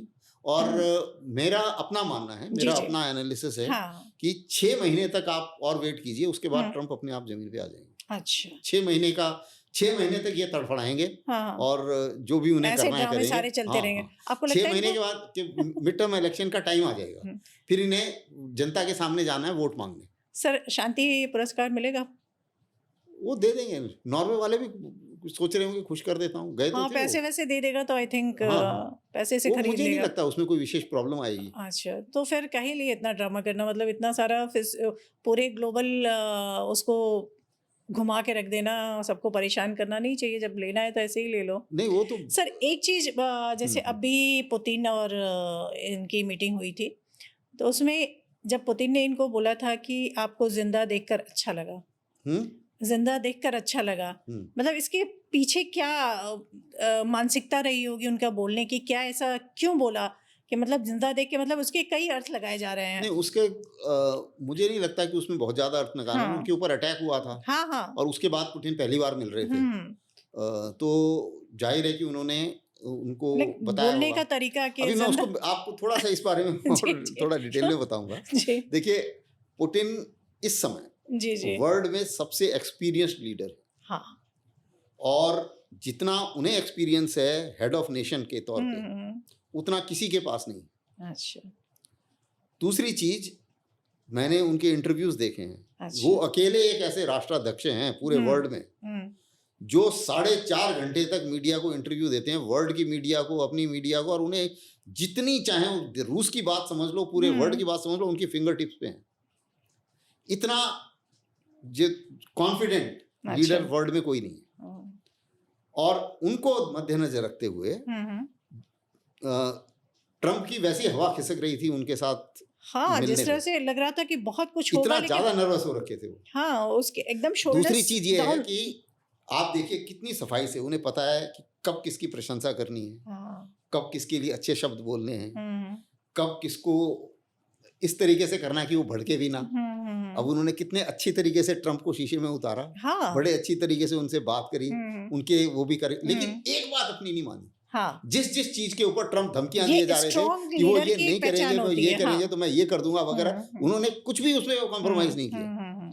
लेकिन ट्रम्प जो है वो पुतिन इज ग्रेट, वो वाली सिचुएशन पे उनको छोड़ दिया और 2.5 घंटे तक बात करी उनके साथ तसल्ली से बैठ के। तो ये एक स्टेट्समैनशिप है। अच्छा तो उस स्टेट्समैनशिप का ही हिस्सा आप इसको भी आप मान सकते हैं अच्छा कि जो उन्होंने इस किस्म से हाँ, बोला हाँ कि जैसे मतलब उसके पीछे जहां तक मैं समझ पाई ये कहना है कि अच्छा मतलब बच गए, जैसे एक तो ना टॉन्ट वे में बोलना कि अच्छा बच गए हो तो अब ये सारी हरकतें करोगे। वो मुझे नहीं लगता, क्योंकि अच्छा पुतिन का जो एम था जी वो ट्रम्प को डराना नहीं था। अच्छा क्योंकि उस समय ट्रम्प को उनका एम ये था कि किस तरीके से इनके थ्रू अच्छा मैं अपनी सारी शर्तें यूरोप और यूक्रेन से मनवा लूं। ओके वो इस एम के साथ आए थे। हाँ और इस एम में वो जो अगर उन्होंने ये बोला है, हाँ, ये हाँ। उनको सिर्फ एक तरीके से शाबाशी देने वाला है कि यार तू अच्छा बड़ा, तो बच गया, हाँ, वाह बहुत बड़ी बात है। हाँ बहुत बड़ी बात है। अच्छा सर, अभी जैसे मीटिंग हुई, यूक्रेन की मीटिंग हुई, यूएस ये ट्रम्प ने मीटिंग की, उसमें उन्होंने रूस को इन्वॉल्व नहीं किया, क्यों ऐसा क्या? यूक्रेन की ट्रम्प से नहीं, अभी इसके बाद जो अभी रूस की मीटिंग हुई थी और इनके प्रेसिडेंट की ट्रम्प की मीटिंग हुई थी, उसके बाद अलास्का के वो बाद तो पार्ट ऑफ प्लान था ना। अच्छा ऐसा था कि हुआ यही था, जाहिर है मेरा अपना मानना है कि हाँ, उनके जब अलास्का में मीटिंग हुई थी हाँ, पुतिन हाँ, और ट्रम्प की, तो यही डिसाइड हुआ होगा कि ट्रम्प ने बताया होगा कि भाई मेरी ये पोजीशन है, ये पोजीशन अगर मिलेगी तो मैं सीज फायर आगे बढ़ाऊंगा, नहीं तो नहीं मिलेगी। तब उस समय बात ये हुई होगी, प्रेसिडेंट ट्रम्प ने बोला कि ठीक है मैं जेलेंस्की के साथ बात करता हूँ। तो एक्चुअली ट्रम्प को सिर्फ जेलेंस्की से बात करनी थी। अच्छा तो यूरोपियंस को ये लगा, यूरोपियन आ गए मुसीबत में कि भैया हम तो साइडलाइन हो गए पूरे, हमारा कोई ना वर्चस्व रहा, ना हमसे कोई पूछ रहा, ना कोई सुन रहा। तो ये लगे जेलेंस्की के पीछे कि नहीं नहीं नहीं तुमको तो अकेले वो झाड़ देंगे, पिछली बार भी झाड़ दिया हम भी साथ चलेंगे, हाँ तो हम तुम्हारे साथ चलते हैं। तो ये वो अनइनवाइटेड गेस्ट की तरह आए थे। तो ये मुझे नहीं लगता कि ये ट्रम्प का प्लान था, क्योंकि जब वो अनइनवाइटेड गेस्ट हैं जिसको वो ट्रम्प मना नहीं कर पाए। अच्छा, बाहर से देखने पे पूरी पिक्चर ये समझ में आ रही थी कि ये सारे एक साथ 3 की मीटिंग हो रही है और रूस को इन्वॉल्व नहीं किया गया है। नहीं इस टाइप से वो तो एज पर प्लान था। अब ये है कि उसके बाद उन्होंने ये किया था कि भाई मैं जेलेंस्की और पुतिन के साथ एक साथ मीटिंग करूंगा, ट्राइलेटरल। उसके बाद अब नेक्स्ट प्लान ये था। अच्छा लेकिन नेक्स्ट उस प्लान तक पहुंचना तो बड़ा मुश्किल है। अच्छा क्योंकि सीधी सी बात है, यूरोप और यूक्रेन ने एक लाइन ले ली है जी हम जमीन नहीं देंगे। अब तुम जमीन नहीं दोगे तो बात क्यों करेगा वो? अभी रूस ने ऑलरेडी काफी 20% जमीन तो ली हुई है। अब वो ये कह रहा है कि डॉनबास मुझे चाहिए। जो डॉनबास का इलाका जो अभी तक उसने नहीं जीता है, 30% डोनेट्स्क रीजन का 30% अभी जीतना बाकी है। अच्छा तो वो या तो तुम अगर पीस डील करनी है तो चलो उसके लिए लड़ाई नहीं करते, वो आप मुझे दो और मैं जो बचे हुए 2 एरिया हैं ज़ेपोरिजिया और खेरसोन, उसका थोड़ा हिस्सा मैं आपको वापस करता हूँ। अच्छा। ताकि वो जो नदी है नाइपर रिवर है, नदी है, उसके इस तरफ वो रूस हो जाएगा और उस तरफ यूक्रेन हो जाएगा और एक अच्छा बॉर्डर बन जाएगा। ऐसा पुतिन का कहना है। अच्छा तो लेकिन अब वो यूक्रेन मानने को तैयार नहीं। लेकिन सर गलत क्या है, मतलब ट्रेड का सारा लगभग उसी सही है। वही तो बता रहा हूँ, सही है। लेकिन प्रॉब्लम सारी है कि यूरोप को रास नहीं आ रहा है। अच्छा, यूरोप को ये लग रहा है कि पहले भी एक बार इनकी होने वाली थी, बीच में सुना था कि होने वाली थी और साइन भी करने वाले थे। ये इस्तांबुल में बातचीत हुई थी, तकरीबन ये 2022 की बात है, अप्रैल मई की बात है। लेकिन उस टाइम में वो बोरिस जॉनसन आ गए, उन्होंने रुकवा दिया ये कि नहीं नहीं तुम लड़ो, कैसे कुछ टेरिटरी देने की जरूरत नहीं है। तो उस समय तो बिना टेरिटरी के सिर्फ यही बोल रहे थे। उस समय तो पुतिन की सिर्फ इतनी डिमांड थी कि आप नाटो में शामिल नहीं होंगे, बस इतना मान जाओ। हाँ ठीक है। हाँ तो अब सिचुएशन बदल गई। अब तो पुतिन ने वो एरिया कब्जा कर लिया, उसको अपने कॉन्स्टिट्यूशन में शामिल कर लिया, अपने देश में शामिल कर लिया। तो अब तो वो मानेंगे नहीं, सवाल ही नहीं पैदा होता। सवाल ही नहीं पैदा होता। तो अब क्या है कि जो अगर अब नेक्स्ट स्टेप ये है कि क्योंकि ये दोनों नहीं मान रहे हैं, तो मुझे नहीं लगता कि कोई आपस में लोअर लेवल की मीटिंग होगी। अभी लेवरॉव ने, जो उनके फॉरेन मिनिस्टर है रूस के, उन्होंने साफ बताया था कि भाई एक पहले कंडीशंस क्रिएट होनी चाहिए दोनों लीडर्स के मिलने की।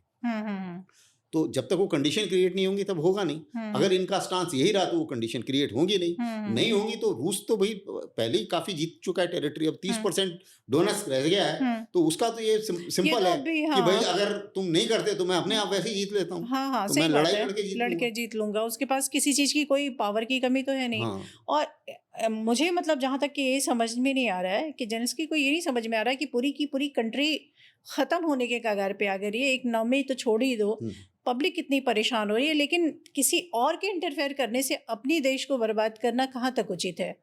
नहीं, ये तो बात सही है। लेकिन जेलेंस्की को ये पहले सोचना चाहिए था। सारी मुसीबत यही है कि जो कुर्सी का मैंने बताया कुर्सी का ही है। तो एक तो ये प्रॉब्लम है किस्सा कुर्सी का, और दूसरा ये कि उसको करने भी नहीं दे रहे हैं। उसने इतनी ज्यादा एहसान दिए हैं अमेरिका के और यूरोपियन कंट्रीज के कि वो उसको करने नहीं देंगे। उसको एक तरीके से खतरा भी है कि अगर मैं कुछ ऐसा कर देता हूँ जो इन सबको पसंद नहीं है तो भगवान जाने मैं रहूंगा भी या नहीं रहूंगा। सर जैसे अभी रूस है जो उसकी पोजीशन होल्ड कर रहा है ना, और अमेरिका है, तो क्या आने वाले टाइम में हम देख सकते हैं कि अमेरिका की जगह रूस ले सकता है? ऐसा कुछ पॉसिबिलिटी है? नहीं है, क्योंकि अमेरिका की जगह रूस का लेना इसलिए मुश्किल है क्योंकि रूस की इकोनॉमी उतनी स्ट्रांग नहीं है और रूस की मैन पावर भी उतनी नहीं है। अच्छा, ये दो फैक्टर ऐसे हैं जो अमेरिका के फेवर में जाते हैं। अच्छा, तो रूस एक बड़ी शक्ति है, न्यूक्लियर पावर है, टेक्नोलॉजी भी है, बाकी सब चीजें हैं, लेकिन मैन पावर का एक प्रॉब्लम है और दूसरा इकोनॉमी को बढ़ने में बहुत टाइम लगेगा। अच्छा, तो एक बहुत बड़ी लीड है इकोनॉमी की तरफ से जो इतना आसान नहीं है रूस के लिए कंप्लीट करना।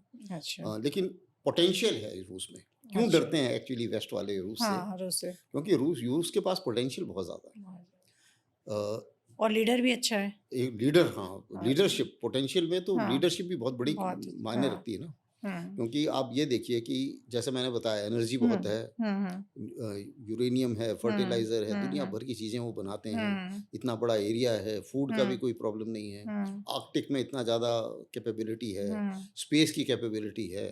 उसी के साथ साथ आप देखिए जो स्नो कटर्स हैं आर्कटिक में मैक्सिमम एक्सप्लोरेशन करने के लिए, मैक्सिमम स्नो कटर्स वर्ल्ड में सबसे ज्यादा रूस के पास है। अच्छा, तो रूस का पोटेंशियल बहुत जबरदस्त है और अगर लड़ाई ये बंद हो जाए तो उसके बाद रूस को इकोनॉमिकली भी उभरने में कोई ज्यादा वक्त लगेगा नहीं। अच्छा, लेकिन ये है कि फिर भी लीड बहुत ज्यादा है। अच्छा, मींस के आने वाले टाइम में अभी तो फिलहाल इकोनॉमिकली अमेरिका का मुकाबला चीन से है। अच्छा, और फ्यूचर में इकोनॉमिकली अमेरिका का मुकाबला भारत से है। तो मैं इस पे जो समझ पा रही हूँ सर कि जो अभी ऑपरेशन सिंदूर हुआ था ना, इसके बाद जो ट्रम्प का थोड़ा बहुत जो दिमाग हिला है या वो समझा है, मतलब फ्यूचर उसने जो देखा है कि आने वाले टाइम में ये जो वॉर सिचुएशन बनी थी इस पे भी इंडिया ने सेल्फ और रूस के उससे सारा कुछ करके निपटा के ख़त्म कर दिया। जो चाहा था वो किया उसने और सबक सिखाया, सब कुछ करके शांति से अपना वो है पूरे विश्व में उसकी मतलब एक अलग पहचान बन गई है ना, एक आर्म उसमें कि हाँ उसने अपने मिसाइल है अपना, कहीं किसी से हेल्प की ज़रूरत नहीं पड़ी, किसी से उसने हेल्प नहीं मांगी। तो ये चीज़ें शायद ट्रम्प को डरा गई है मेरे ख्याल से, तो उसने वो सिचुएशन कुछ डिफरेंट हो गई आफ्टर सिंदूर। देखिए ऑपरेशन सिंदूर में इसमें कोई शक नहीं है, पूरे विश्व ने ये देखा कि हमने जो इक्विपमेंट हमारे पास हैं, जो हमने इंडक्ट किए और जो हमारी इंडिजिनस टेक्नोलॉजी है, हमारी अपनी जो बनाई हुई टेक्नोलॉजी है, उसका हमने बहुत भरपूर तरीके से इस्तेमाल करके और इतना सटीक निशानेबाजी करी है कि वो किसी को उम्मीद नहीं थी कि इतना सटीक निशानेबाजी हो सकती है। और जितने भी इनके प्लेटफॉर्म थे, चाहे वो अमेरिका के प्लेटफॉर्म थे F-16 हो या चीन के प्लेटफॉर्म थे, चाहे वो उनके चीन का एयर डिफेंस हो या चीन के हवाई जहाज हो, वो इतने कारगर साबित नहीं हुए। तो एक पोटेंशियल है भारत के अंदर कि अपनी इंडिजिनस टेक्नोलॉजी को भी इंटीग्रेट करके और बहुत अच्छी तरीके से इस्तेमाल कर सकता है। तो ये एक पोटेंशियल तो सबको नज़र आ रहा है। और जैसे कि मैंने पहले भी बताया आपको कि अमेरिका में तो ये दिमाग में सबके चल ही रहा है कि China is a challenge today, India can be a challenge tomorrow. तो ये रियलाइजेशन सिंदूर के हम्म, बाद में भी और भी हो और सकती भी है। हाँ। और जहाँ तक पाकिस्तान का सवाल है, मार उन्होंने बहुत खाई है, लेकिन क्योंकि उनका काफ़ी आपने देखा होगा वेस्ट में नैरेटिव बहुत अच्छा चला हाँ, कि नहीं नहीं नहीं इन्होंने बहुत अच्छा करा। बहुत अच्छा किया। उसका कारण क्या था कि जो चीन के आर्म्स डीलर हैं और जो हम्म, अमेरिका के आर्म्स डीलर हैं, हम्म, जिनका इक्विपमेंट पिट गया, हाँ, उन्हें अपनी मार्केट नहीं डाउन करनी है अच्छा, और उनके पास पैसा है पूरे वर्ल्ड मीडिया को खरीदने के लिए। खरीदने का, तो उसमें ओके। स्पेस है उनके पास, जितनी बड़ी बड़ी मैगजीन्स हैं उसमें वो अपना पैसा लगा देते हैं। उसी के बाद मीडिया हाउसेस में पैसा लगाते हैं वो, चीन भी काफ़ी पैसा लगाता है वहाँ पे। तो उन्होंने पैसे दे दे के सबने अपनी इज्जत बचाई है। हाँ, अपने वेपन्स की मार्केट को डाउन ना करने की कोशिश की, क्योंकि उनके शुरू में क्या हुआ था कि शुरू में न्यूज़ अलग से चली थी पहले 1-2 दिन, तो 1-2 दिन उनकी मार्केट ठीक रही। हाँ, उसके बाद में जैसे ही भारत ने अपने वीडियोस दिखाने शुरू और प्रेस कॉन्फ्रेंस करी और सारे रिजल्ट दिखाए, उसके बाद में दोनों की आर्म्स मार्केट क्रैश हो गई। तो उसको से उभरने के लिए अकेले पाकिस्तान में हिम्मत नहीं थी उस नैरेटिव को पूरे विश्व में बेच पाए। हाँ। तो वो इन लोगों ने सबने मिलके किया, सपोर्ट किया है। मीन्स कि जैसे आपने बताया ना 6 महीने का हम वेट करें, उसके बाद ट्रम्प मतलब गया। नहीं गया तो नहीं बोलेंगे, मीन्स कि जैसे प्रेसिडेंशियल जो टेन्योर है वो तो पूरा करेंगे, लेकिन उनके उसकी हालचाल बढ़ जाएंगे, हालचाल चेंज हो जाएंगे, अकड़ थोड़ी कम हो जाएगी, हालचाल चेंज हो जाएगी, थोड़ी सी रियलिटी उनको समझ में आ जाएगी, क्योंकि इलेक्शन सामने होंगे और उन्हें पता है कि उनकी रेटिंग भी डाउन हो रही है। इसी तरह अगर वो चलते रहे तो जाहिर है कि सीनेट से मेजोरिटी तो चली जाएगी और मेजोरिटी चली जाएगी तो हर चीज़ में अभी क्या है कि वो अपना प्रेसिडेंशियल नोटिफिकेशन निकाल देते हैं और उसके बाद में उन्हें पता है कि मेजोरिटी तो है, पास तो हो ही जाएगा, कुछ ना करने वाला कोई नहीं है। हाँ। उसके बाद वो सिचुएशन नहीं रहेगी, तो एक तरीके से लेम डक प्रेसिडेंट हो जाएंगे कि भाई जो चीज़ मान लो उन्होंने पास भी करी और सीनेट को पसंद नहीं आई तो सीनेट ने रोक दी और सीनेट में मेजोरिटी उनकी नहीं होगी, तो उन्हें संभल के चलना पड़ेगा। संभल के चलना मीन्स कि आने वाले टाइम में हम ये देख सकते हैं कि जो अभी हमारा उनसे रिलेशनशिप थोड़ी सी गड़बड़ हुई है, इन फ्यूचर ये थोड़ा सुधरता हुआ दिख रहा है। सुधर भी सकता है, लेकिन एक चीज रहेगी भारत के दिमाग में, और मुझे लगता है सामरिक तौर पे ये चीज अब नहीं जाएगी दिमाग से। अच्छा। कि अमेरिका पर विश्वास नहीं कर सकते, जैसे चाइना पे नहीं करना है। वैसे अब अमेरिका पर भी नहीं विश्वास कर सकते। ये तो बहुत हमें बड़ी क्या बात है कि हर एक जैसे वो लोग इस्तेमाल करने की पाकिस्तान को कोशिश कर रहे हैं, सीधी सी बात है चाणक्य के शब्दों में कि भाई हमें हर एक को इस्तेमाल करके अपने नेशनल इंटरेस्ट में क्या हम उससे बेस्ट ले सकते हैं वो हमें करना है। और जो भी जितनी भी महाशक्तियां जिनके साथ हम इंटरेक्ट कर रहे हैं, सबसे हमें अपनी तरफ से बेस्ट वो करना है, बेस्ट अपने नेशनल इंटरेस्ट में लेना है। और दूसरी चीज हमें स्वावलंबी होना ही है। और चाहे वो डिफेंस मैन्युफैक्चरिंग हो, चाहे वो नॉर्मल मैन्युफैक्चरिंग हो, वो भी हमारी कमजोर है, उसमें भी हमें और आगे बढ़ना है, बहुत स्कोप है। बहुत तो ये जो है ये जरूरी है, और यही अगर हम करते हैं तो जाहिर है कि फिर हम नजदीक पहुंचेंगे अपने भारत का जो एम है विकसित भारत 2047, उसके हम नजदीक पहुंच पाएंगे। थैंक यू सर, आपने इन ड्यूरेशन में इतनी सारी जानकारी दे दी, दर्शकों को भी काफ़ी कुछ अलग से जानने की जान पाए होंगे, और इसके लिए आपका बहुत बहुत धन्यवाद सर कि आपने कुछ दूसरे दृष्टि से हमें सोचने के लिए एक दे दिया कि हम कैसे सोचें, कि ऐसे ना सोच के हम पॉलिटिकल ना सोच के हम दूसरे उस पर सोचें कि हाँ ऐसे भी इस चीज़ को देखा जा सकता है, इसका रिजल्ट ऐसा क्यों आया, हम इस पे फोकस, क्योंकि ज़्यादातर जनता पॉलिटिकल व्यू जो आते हैं उस पर भरोसा करती है और रियलिटी से थोड़ा सा दूर हो जाती है। तो बहुत बहुत धन्यवाद सर, आपने इतना सारा हमें ज्ञान छोटे से टाइम में दे दिया वर्ल्ड लेवल पे। इसके लिए आपका बहुत बहुत धन्यवाद। और अच्छा लगा आपसे बात करके और आपके व्यूअर से बात करके। धन्यवाद सर, थैंक यू सर। पलट देते हैं हम मौजे हवादिस अपने ज़रूरत से, कि हमने आदियों में भी चिराग अक्सर जलाए हैं। आपने देखा होगा अभी कुछ दिनों पहले हमारे एक सेना के अफसर को टोल पे काफ़ी उनकी बेइज्जती की गई और उनको मारा भी गया। उस पर एक्शन ले लिया गया है, गवर्नमेंट की तरफ से एक्शन लिया गया। जिन्होंने उनके साथ बदतमीज़ी की उनको अरेस्ट किया गया, उनके प्रॉपर्टी को भी सील कर दिया गया है। लेकिन आप ज़रा सोचिएगा, क्या ये सही था? एक ऐसा व्यक्ति जो कि वर्दी में था और हमारी देश की रक्षा करता है, हमें चैन से सोने देता है, उसकी आप सरेआम कहीं बेइज्जती कर रहे हो और उनके लिए अपशब्द कर रहे हो, उनको मार रहे हो, उनको बांध रहे हो। ये क्या सही है? आप सोचिएगा ज़रूर कि आप हम आने वाली जनरेशन को क्या दे रहे हैं कि हम अपनी सेना पे भरोसा करें या ऐसे उनके साथ सरेआम बदतमीज़ी करें। ये नहीं होना चाहिए था। ये गलत हुआ है, हमें इसका विरोध करना चाहिए। और सोचिएगा ज़रूर, मैं बार बार कह रही हूँ इस चीज़ को सोचने के लिए कि हम जिसके वजह से चैन से सोते हैं, जिस पे हम गर्व करते हैं, आज उन्हीं की बेइज्जती कर रहे हैं। ये क्या सही है? सोचिएगा ज़रूर इस पे। धन्यवाद। वंदे मातृभूमि।